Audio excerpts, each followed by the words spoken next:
Hello, my dear students. This is Manvendra Pratap Singh. Welcomes to all of you in your English class. प्रिय विद्यार्थियों, जैसा कि previous class में हम लोगों ने N inventor who kept his promise के 6 स्टैंजा को डिस्कस कर लिया था, यानी 6 पैराग्राफ को डिस्कस कर लिया था। चलते हैं हम आप 7वें पैराग्राफ को डिस्कस करते हैं और एडिशन के बारे में कुछ थोड़ी बहुत जानकारियाँ और एकत्रित करते हैं। तो आइए बच्चों, समय ना जाया करते हुए हम लोग चैप्टर की शुरुआत करते हैं। यहाँ पर से the poor girl believed him. Poor girl मतलब बेचारी लड़की, बिलीव्ड मतलब विश्वास करना, हिम मतलब उस पर। The poor girl believed him, बेचारी लड़की उस पर विश्वास कर लेती है। And drank the mixture, mixture मतलब बच्चों वो घोल, कौन सा घोल, जो बच्चों उसने कीड़े मकोड़े पीट करके उसको चटनी बना करके घोल लेकर के आया था। वो किस लिए लेके आया था कि उसके मन में एक विचार उत्पन्न हुआ था कि जैसे उसने चिड़िया को देखा था कि वो कीड़े मकोड़े खाती है, तो उसके मन में ये विचार आया कि यदि इंसान भी कीड़े मकोड़े खाए तो भी चिड़िया की तरह उड़ सकता है। इसलिए उसने क्या किया, कुछ कीड़े मकोड़े इकट्ठा किए, उसे पीट करके चटनी बनाई, चटनी बना करके वो अपने नौकरानी की लड़की के पास लेकर के आया। किस लिए, कि वो उसे पिए और पी करके देखे कि वो उड़ती है कि नहीं। तो भाई उसने उससे कहा कि लीजिए पीजिए, ये एक बहुत अद्भुत घोल है, इसको पियोगी और फिर पीने के बाद इसका देखो क्या असर पड़ता है। तो the poor girl believed him, तो वो बेचारी लड़की उस पर विश्वास कर लेती है। एंड ड्रैंक द मिक्सचर, और वो उस घोल को पी जाती है। वेल अच्छा, शी डिड नॉट फ्लाई, वो उड़ी तो नहीं, बट शी फेल इल, बल्कि वो क्या हो गई, बीमार हो गई। परिणाम क्या निकला कि वो उड़ी नहीं, बल्कि वो क्या हो गई, बीमार हो गई। Young Edison's mother warned him, Edison की माँ ने चेतावनी दिया। वार्नड का मतलब चेतावनी देना। तो young Edison's mother warned him, यानी एडिसन की माँ ने उसे चेतावनी दिया, not to do such silly experiments, इस तरह के, सिली मतलब मूर्खतापूर्ण या बेवकूफ़ी से भरे, तो यानी इस तरह के मूर्खतापूर्ण या बेवकूफ़ी से भरे प्रयोग ना करने की उसकी माँ ने उसे क्या दिया, चेतावनी दिया। फिर समझते हैं इस पैराग्राफ को। The poor girl believed him, वह बेचारी लड़की उस पर विश्वास कर लेती है। एंड ड्रैंक द मिक्सचर, और वह उस घोल को पी जाती है। वेल अच्छा, शी डिड नॉट फ्लाई, वह उड़ी तो नहीं, बट शी फेल इल, बल्कि वो क्या हो गई, बीमार हो गई। Young Edison's mother warned him, Edison की माँ ने उसे चेतावनी दिया, not to do such silly experiments, इस तरह के मूर्खतापूर्ण एक्सपेरिमेंट्स यानी प्रयोग करने के लिए उसे क्या दिया, चेतावनी दिया कि इस तरह के मूर्खता भरे प्रयोग मत करो, वरना तुम किसी न किसी दिन किसी की तुम जान भी ले सकते हो। Once he went to a poultry farm, poultry farm मतलब जहाँ बच्चों मुर्गी का पालन होता है, मुर्गी पालन केंद्र। तो once he went to a poultry farm, एक बार वो कहाँ गया, मुर्गी पालन केंद्र गया। विद हिज मदर, अपनी माँ के साथ। देयर ही सा अ hen, वहाँ पर उसने क्या देखा, एक मुर्गी को देखा। देयर ही सा अ hen, वहाँ पर उसने एक मुर्गी को देखा।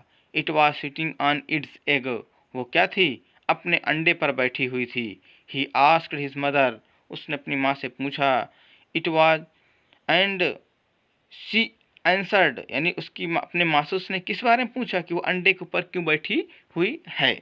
तो शी आंसर्ड, उसने उत्तर दिया, the hen is hatching it's eggs, यानी जो मुर्गी है वो अपने अंडे को से रही है। आफ्टर समटाइम्स, कुछ समय बाद, चिकन्स विल कम आउट, यानी इसमें से चूजे बाहर निकलेंगे, ऑफ द एग्स यानी अंडों से। देखिए बच्चों, होता क्या है, ऐसे पक्षी जिन क्या है जो अंडे देते हैं, वो क्या करते हैं, अंडे देने के बाद उस अंडे के ऊपर बैठ जाया करते हैं, और उस बैठने के बाद उनके शरीर से जो निकली हुई वाष्प या गर्मी होती है, उस गर्मी से अंडों को वो क्या करते हैं, सेते हैं। और धीरे धीरे जैसे वो अंडा पक जाता है, तो उनकी उस प्रोटेक्शन, यानी कहीं कोई चीज़ गिर जाए उससे फूट ना जाए, इसलिए, और साथ साथ उसको गर्म रखने के लिए, और पूरी तरह से पूर्ण विकसित विकास या विकसित होने के लिए उसके ऊपर बैठ करके वो उसे सेती रहती हैं। और जब वक्त आ जाता है, सही समय आ जाता है, जब अंडे पूरी तरह पक जाते हैं, तो फिर क्या होते हैं, वो फूट जाते हैं ऑटोमेटिकली, और उसमें से क्या निकलते हैं, बच्चे निकलते हैं। उन्हीं प्रकार के जिस पक्षी का अंडा, उनके ही प्रजाति से का कोई न कोई बच्चा, मेल फीमेल जो भी हो, वो बच्चे निकला करते हैं। तो ये प्रोसेस होता है अपने आप रिप्रोडक्शन का। तो यहाँ पर क्या होता है, मुर्गी का भी यही प्रोसेस होता है, वो भी अपने अंडे के ऊपर बैठ जाया करती हैं, और बैठने के बाद जब एक सही वक्त आता है, तो उसमें से फिर क्या निकलते हैं, चूजे निकला करते हैं। तो उसकी माँ ने उसे साधारणतः जवाब दिया कि मुर्गी इस पर इसलिए बैठी है कि कुछ दिन बाद इसमें से क्या निकलेंगे, चूजे निकलेंगे। Why can not I hatch eggs, मैं अंडों को क्यों नहीं से सकता। थॉट यंग एडिसन, यानी एडिसन के मन में यह विचार आया कि जब मुर्गी अंडों को से सकती है तो मैं अंडों को क्यों नहीं से सकता। द नेक्स्ट मॉर्निंग, अगली सुबह, he got a dozen eggs, उसने 1 दर्जन अंडे लाए, एंड सैट ऑन देम, और वो उसके ऊपर बैठ गया। He got up after some time, और वो उससे क्या हुआ, कुछ समय बाद उठा। But he did not find any chickens, लेकिन उसे कोई चूजे नहीं मिले। He had only smash the eggs, उसने केवल अंडों को क्या कर दिया था, कुचल डाला था। एंड स्पॉइल्ड हिज शर्ट्स, और उसने क्या कर दिया था, अपने कपड़ों को बर्बाद कर लिया था। ही got a good beating from his mother that day, उस दिन उसकी माँ ने उसकी अच्छी खासी पिटाई भी की थी। किस लिए, क्योंकि इस तरह के मूर्खता भरे तौर तरीकों के लिए, इस तरह मूर्खता भरे प्रयोगों के लिए उसकी माँ कहीं न कहीं इरिटेट हो गई होगी, कहीं न कहीं वो परेशान हो गई होगी, और उसकी अच्छी खासी पिटाई भी की थी। फिर से आइए इस पैराग्राफ को समझते हैं। Once he went to a poultry farm, एक बार वो कहाँ गया था, मुर्गी पालन केंद्र गया। विद हिज मदर, अपनी माँ के साथ। देयर ही सा अ hen, वहाँ पर उसने एक मुर्गी को देखा। It was sitting on it's eggs, ये क्या थी, अपने अंडों पर बैठी हुई थी। ही आस्क्ड हिज मदर, उसने अपनी माँ से पूछा, अबाउट इट, इसके बारे में। एंड सी एंसर्ड, और उसने उत्तर दिया, the hen is hatching it's eggs, जो मुर्गी है वो अपने अंडों को से रही है। आफ्टर सम टाइम, कुछ समय बाद, चिकन्स विल कम आउट, इसमें से चूजे निकलेंगे। ऑफ द एग्स, यानी अंडों से। Why can not I hatch eggs, मैं अंडों को क्यों नहीं से सकता। थॉट यंग एडिसन, यानी एडिसन के मन में यह विचार आया। द नेक्स्ट मॉर्निंग, अगली सुबह, he got a dozen eggs, वह करीब 1 दर्जन अंडे लाया। एंड सेट ऑन देम, और वह उस पर बैठ गया। He got up after some time, और उसमें से वो कुछ समय बाद उठा। But he did not find any chickens, लेकिन उसे कोई भी चूजे नहीं मिले। He had only smash the eggs, उसने केवल अंडों को कुचल डाला था। एंड स्पॉइल्ड हिज शर्ट्स, और अपने कपड़ों को बर्बाद कर लिया था। ही got a good beating from his mother that day, उस दिन उसकी अम्मा ने उसकी अच्छी पिटाई की थी। उम्मीद करते हैं बच्चों ये 8वां पैराग्राफ आपको समझ में आ गया होगा। आइए 9वें पैराग्राफ को डिस्कस करते हैं। A really funny boy was not ही, वास्तव में वह कोई मजाकिया लड़का नहीं था, या यूं कहा जाए कि वो इन सब चीज़ों के प्रति उसका एक मजाक का भाव हुआ करता था, या मजाक का सेंस होता था। तो वो इन सब चीज़ों को लेकर के उसके अंदर मजाक का सेंस नहीं होता था, बल्कि वो सीरियसली कहीं ना कहीं उसके साथ ये घटना घटती थी, या कहीं ना कहीं वो चीज़ों को समझने में कहीं ना कहीं वो चूक कर देता था। लेकिन वो इनसे चीज़ों को सीखता काफ़ी कुछ था। अगर वो अंडे पर बैठा, उसके मन में आया कि अंडे के ऊपर बैठने के बाद, इसको सेने के बाद इसके ऊपर बैठ जाएंगे तो चूजे निकलेंगे। ये भाई बचपना है, बच्चे हैं, मन में ऐसे प्रश्न उठते रहते हैं, ऐसे तौर तरीके आते हैं कि भाई जब पक्षी ऐसा कर सकती तो मैं क्यों नहीं कर सकता। और इस तरह से उसने वो चीज़ को किया, लेकिन वो सफल नहीं हुआ। तो कहीं ना कहीं उसने इस चीज़ को तो सीखा कि नहीं, ये जो तौर तरीका होता है वो सब पर लागू नहीं होता, केवल उसी प्रजाति के जानवरों पर लागू होता है जिनका ये अंडा होता है। उनके अंदर ही ऐसी कला होती है कि वो इनको उस तरह से सेते हैं कि इसमें से बच्चे निकल कर आएँ, और इसमें सबके अंदर ये कला नहीं पाई जाती है। तो यानी काफ़ी कुछ असफल होना ही कहीं ना कहीं सफलता, यानी कि सफलता के रास्ते बनाती है। तो चीज़ें असफल होते हुए भी इंसान क्या होता है, काफ़ी कुछ सीख जाता है। कहीं ना कहीं असफलता जब बार बार इंसान को मिलता है तो वहाँ से कोई ना कोई एक सीख मिलती है वो सफल होने के लिए, कि हाँ अगर हमको अगली बार सफलता के लिए चढ़ाई करनी है तो हमें ये गलती नहीं दोहरानी, क्योंकि इसी गलती की वजह से हम असफल हुए थे। तो ये सारी चीज़ें चल रही थीं। तो यहाँ पर से कहा जाए, अगर मन में आप सबके विचार आता हो कि नहीं यार वो जानबूझकर किस तरह का मजाक करता था, या मजाक कर रहा होगा, तो यहाँ पर ऐसी बात नहीं है। यहाँ पर कहा जा रहा है कि a really funny boy was not ही, वास्तव में वो कोई मजाकिया लड़का नहीं था, या वह कोई मजाक नहीं कर रहा था। He failed all in all these experiments, वह इन सभी प्रयोगों में असफल हो जाता। But he had learn something from them, लेकिन वह उनसे कहीं ना कहीं काफ़ी कुछ सीखता। यहाँ बच्चों जो बी लिखा है, बी की जगह पर वहाँ पर क्या होगा, बट होगा। तो but he had learned from something from them, लेकिन वो क्या करता, वो अपने सभी प्रयोगों में असफल तो होता, लेकिन कुछ ना कुछ इनसे वो ज़रूर सीखता। ही हैड लर्नड, उसने क्या सीखा, that his ideas were wrong, कि उसके मन में जो विचार उठ रहे हैं वो कहीं ना कहीं गलत विचार हैं। क्योंकि जो भी मन में बातें आती हैं वो कहीं ना कहीं गलत ही होती हैं, क्योंकि वो कहीं पर सफल नहीं हो रहा। तो कहीं न कहीं विचारों को बदलने की ज़रूरत है। ये चीज़ों को यानी कैसे विचार सही विचार मन में आए, उसके लिए कहाँ पर जाकर मेहनत किया जाए, कहाँ पर से सच्चे विचार लाए जाएँ और सच्चे विचारों पर काम किया जाए, यानी उसको यह चीज़ ज्ञात हुआ। क्या ज्ञात हुआ? ही हैड लर्न्ड, उसने सीखा that his ideas were wrong, कि उसके मन में जो विचार आ रहे हैं या विचार जो चल रहे हैं वो क्या थे? गलत थे। He was fond of books, वह किताबों में रुचि रखता था। And read quite a lot of them, और क्या करता था? ढेर सारी किताबें पढ़ा करता था। His father gave him 25 cents for every book he read, और उसके पिताजी किताबों को पढ़ने के लिए यानी हर एक किताब पढ़ने के बाद उसे 25 सेंट दिया करते थे। बच्चों सेंट क्या है? डॉलर की छोटी इकाई ही सेंट होती है। तो ये बच्चों अमेरिकन कहानी है, तो अमेरिका में जो होते हैं वो सेंट डॉलर ऐसे चलते हैं रुपए, तो वहाँ की जो मुद्रा है वो कुछ मिलाकर ऐसी है। तो वहाँ पर उसके पिताजी क्या करते थे, जब वो एक किताब पढ़ लेता, फिनिश कर लेता, तो उसके पिताजी खुश होकर के या उसे प्रोत्साहित करने के लिए वहाँ और पढ़ाई करे, इसलिए उसके पिताजी क्या देते थे? 25 सेंट दिया करते थे, जिससे बच्चा पैसे के लालच में अच्छी पढ़ाई कर ले या पैसे के लालच में वो पढ़ाई करता जाए। तो वही चीज़ है, his father gave him 25 cents for every book he read, यानी उसके पिताजी 25 सेंट दिया करते थे प्रत्येक किताब पढ़ने पर। He read widely with the pocket money he got, यानी कि वो पॉकेट मनी पाने के लिए वो क्या करता था? काफ़ी ज़्यादा विस्तृत अध्ययन किया। ही बॉट मोर बुक्स, उसने क्या किए? उन पॉकेट मनी से जो पैसे उसको मिले, ही बॉट मोर बुक्स, उसने और भी किताबें खरीदी। And set up a small laboratory, laboratory का मतलब जो प्रयोगशाला, और उसने क्या कर दिया?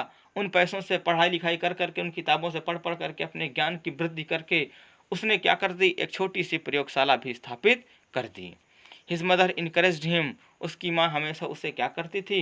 इनकरेज करती थी, प्रोत्साहित करती थी, उसे मोटिवेटेड किया करती थी।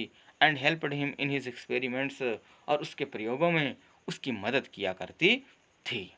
आइए फिर से देखते हैं। तो बच्चों सफलता के लिए जीवन में माता पिता का जो योगदान होता है वो कहीं ना कहीं बच्चों बहुत ही अतुलनीय होता है। और आज एडिशन के साथ स्कूल नहीं था, अध्यापिका नहीं थे, फिर भी उसके माता पिता उसके साथ थे, इसलिए वो कहीं पर भी असफलता के कदम को नहीं देख रहा था, यानी धीरे धीरे वो सफलता की ओर बढ़ने के अपने प्रयास को जारी कर रखा था। A really funny boy was not ही, वास्तव में सचमुच में वह कोई मजाकिया लड़का नहीं था। He failed in all these experiments, वो अपने इन सभी प्रयोगों में असफल हो जाता। But he had learned something from them, लेकिन वह उनसे कुछ न कुछ जरूर सीखता।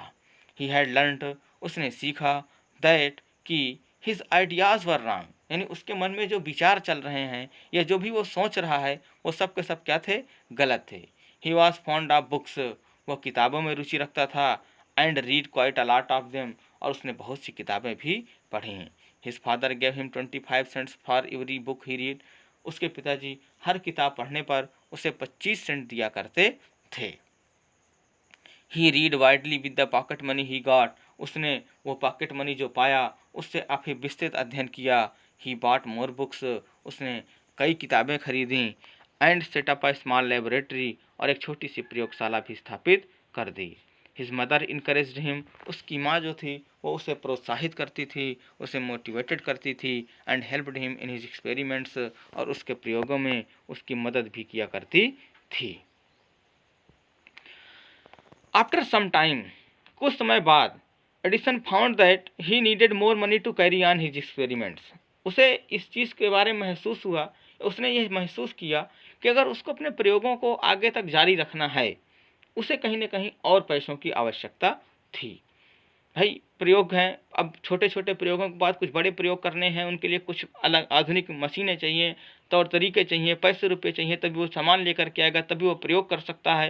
यानी उसको कहीं ना कहीं ये चीज़ एहसास हुआ कि अगर उसको अपने प्रयोगों को जारी रखना है तो उसे कहीं ना कहीं और अधिक पैसों की आवश्यकता है, अब थोड़े बहुत पैसे से काम नहीं चल पाएगा। And he wanted more books as he had read all the books he had at home, और जैसा कि उसे और भी किताबों की आवश्यकता थी, जैसा कि उसने घर में जो भी किताबें उपलब्ध थीं उन सब को पढ़ डाला था। He wanted to go out, वह बाहर जाना चाहता था। एंड सी न्यू प्लेसेस, और नए नए स्थानों को देखना चाहता था। एंड न्यू पीपल, और नए नए लोगों को। He wanted to read new books, वो नई किताबों को पढ़ना चाहता था। And to improve his knowledge, improve मतलब सुधारना, और अपने ज्ञान को सुधारना चाहता था। सो इसलिए ही डिसाइडेड, उसने निर्णय लिया, to take up a job, कि एक नौकरी की जाए, ऑन द रेलवे, रेलवे में। एट फर्स्ट, पहले तो his parents did not like this idea, उसके माता पिता इस विचार को पसंद नहीं किए, as he was just 12 years old, क्योंकि वो उस समय केवल कितने साल का था, 12 वर्ष का था। 12 वर्ष का था, सपने बड़े थे, जीवन में कुछ बड़ा करना था। और बड़ा करने के लिए बच्चों कहा जाता है कि कोई भी बड़ा काम करने के लिए कभी उम्र का मोहताज इंसान नहीं होता। उम्र कुछ भी हो, इंसान किसी भी उम्र में कुछ भी कर सकता है, छोटा सा छोटा या बड़े से बड़ी चीज़ें कर सकता है, और चीज़ों को करने के पीछे कभी उम्र उसका मोहताज नहीं होती है। लेकिन माता पिता को कहीं ना कहीं फिक्र थी कि ये 12 साल का अबोध बालक अभी क्या करेगा, कहाँ रेलवे में नौकरी करेगा, कौन सी नौकरी करेगा, किस तरह से पैसे रुपए कमाएगा। तो इतनी छोटी उम्र में उसके अंदर इतना बुद्धि लब्धि थी कि उसने अपनी माँ को, फिर देखते हैं उसके माता पिता एग्री करते हैं कि नहीं करते हैं। पहले इस पैराग्राफ को एक बार फिर से समझते हैं, फिर आगे की कहानी को समझते हैं कि स्ट्रगल पीरियड उसका 12 वर्ष की उम्र से ही शुरुआत हो जाती है, किस तरह से वो संघर्ष करता है अपने इस मुकाम तक पहुँचने के लिए। तो पहले इस पैराग्राफ को फिर से एक बार पढ़ते हैं, फिर आगे चलते हैं। आफ्टर सम टाइम्स, कुछ समय बाद, Edison found that he needed more money to carry on his experiments. Edison को यह महसूस हुआ कि अगर उसको अपने प्रयोगों को जारी रखना है, उसे और भी पैसों की आवश्यकता है। And he wanted more books, और उसे और भी अधिक किताबों की आवश्यकता है। As he had read all the books he had at home, जैसा कि उसके घर में जो भी किताबें थीं वो सारी की सारी किताबों को पढ़ डाला था। He wanted to go out, वह बाहर जाना चाहता था। एंड सी न्यू प्लेसेस, और नए जगहों को देखना चाहता था। एंड न्यू पीपल, और नए लोगों को। He wanted to read new books, वो नई किताबें पढ़ना चाहता था। And to improve his knowledge, और अपने ज्ञान को सुधारना चाहता था। So he decided to take up a job on the railway, इसलिए उसने निर्णय लिया रेलवे में नौकरी करने का। एट फर्स्ट, पहले तो his parents did not like this idea, उसके माता पिता उसके इस विचार को पसंद नहीं किए। As he was just 12 years old, जैसे कि वो उस समय उसकी उम्र कितनी थी, 12 वर्ष थी। बट दे एग्रीड, लेकिन उन्होंने सहमति जता दी। When he gave them good reasons for his decision, जब उसने अपने इस निर्णय के बारे में, जो उसने निर्णय लिया था रेलवे में नौकरी करने का, उसके अच्छे कारण बताए कि वो ये नौकरी क्यों करना चाहता है, उसके पीछे का कारण क्या है, वो क्या बनना चाहता है, वो किस तरह से अपने इस नौकरी का सही यूटिलाइजेशन करना चाहता है।